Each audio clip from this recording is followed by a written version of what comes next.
Hello and welcome to another session of Dr. Barbara Miller's NCLEX review, or the State Board of Nursing review. Today we're going to be talking about lab values that you should have some ideas, okay? The normal range for both males and females. So let's start with the red blood cells. For females, 4.7 to 6.1 million, and males 4.2 to 5.4 millions. Okay, if it's elevated, the patient could have severe dehydration, polycythemia vera, or erythrocytosis. If it drops, the patient could be anemic, hemorrhaging, or have some kidney disease issues. The white blood cells is between 5,000 and 10,000.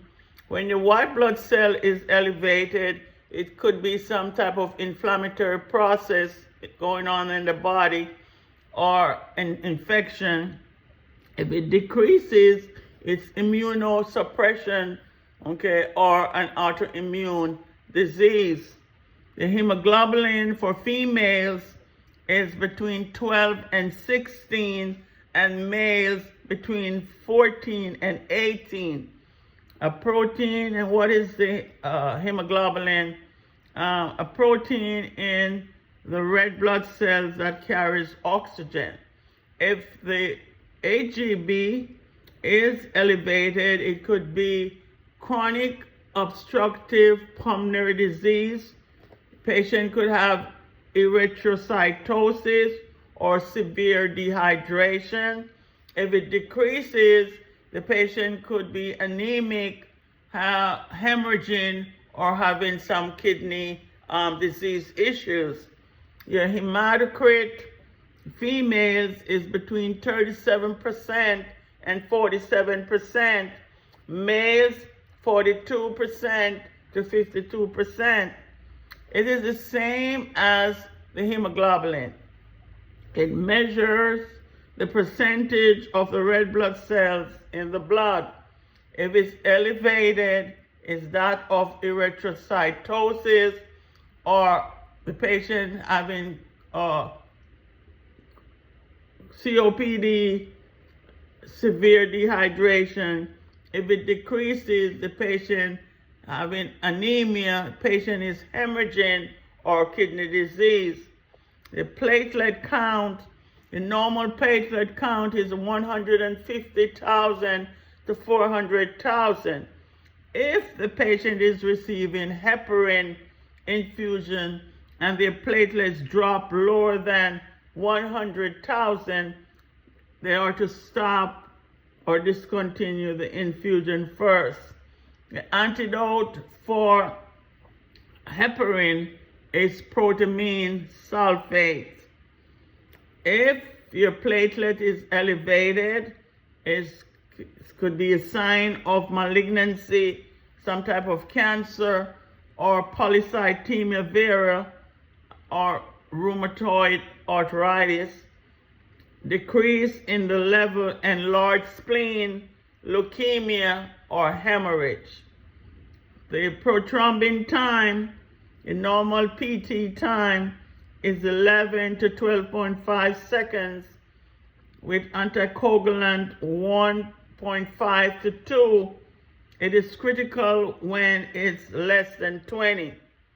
So the PT elevate the intrinsic system and common pathway in clotting mechanism. It is used to assess patients on warfarin, okay? Their levels will be 1 or 2 times higher than normal. So if the PT increased, warfarin therapy, disseminated intravascular coagulation, DIC, or the clotting factors 2, 5, 7, and 10, or liver disease. If it decreases, vitamin K excess, thrombophlebitis, or pulmonary embolism. The partial prothrombin time is 30 to 40, okay? You want to assess the intrinsic system and its common pathway in clotting mechanisms, okay? So you want to use to assess patient with heparin, and the levels will be 1 to 2 times higher than normal, okay? If your partial prothrombin time increase, it could be DIC, disseminated intravascular coagulation, when the blood fails to clot, liver disease, vitamin K deficiency, heparin administration. If it decreases, it's extensive cancer. The international normalized ratio is 0.8 to 1.1. Warfarin is 2 to 3. If that elevated, warfarin therapy, the patient is on warfarin therapy. If it decreases, it's some type of cancer disorder. Okay? The warfarin, it's critical when it's less than 5. Creatinine is, for the female, is 0.5 to 1.1, and males 0.6 to 1.2. Okay, when the creatinine is elevated, it limits the protein in the diet. You got to limit protein because the kidneys are not functioning adequately. You want to measure the creatinine levels. The highest levels point to impaired kidney functions or disease. You want to detect chronic kidney disease and renal failure. Now, if it's elevated, kidney disease failure, Addison disease due to dehydration, okay, or dehydration, hyperglycemic and hyperosmolar state, or diabetic ketoacidosis. If it decreases, liver failure, because it limits urea production. The blood urea nitrogen, the normal levels is 10 to 20. It measures the urea nitrogen in the blood. If it's elevated, signal of potential kidney function reduction, often used alongside serum creatinine to assess the kidney health. If it's elevated, again, it could be dehydration, hyperglycemic, hyperosmolar state, or diabetic ketoacidosis, kidney disease, Addison disease due to dehydration. If it drops, it could be liver failure, decrease because it limits the urea production. The erythrocyte sedimentation rate greater than 20 millimeters per hour. If it's elevated, indicates inflammation or infection. Mild inflammation, 20 to 40 millimeters per hour. Moderate inflammation, 40 to 70 millimeters per hour. And if it's severe inflammation, 70 to 150 millimeters per hour.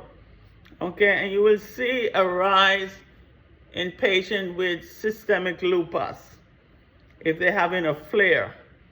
Glucose fasting, what is the normal 70 to 105, if it's elevated, increased due to a decrease in insulin production by the pancreas. And a D-dimer. So what's a D-dimer? The normal range is less than 0.4 microgram per milliliters rather. Positive, if your D dimer is positive, it signals disseminated intravascular coagulation, DIC, or malignancy. If it's negative, you want to rule out deep vein thrombosis, or DVT, or pulmonary embolism, PE. Thanks for watching this short video on laboratory values that you must be familiar with before you go to the State Board of Nursing. Please like, share, and subscribe to the channel to help it grow. Thank you, and see you in another video.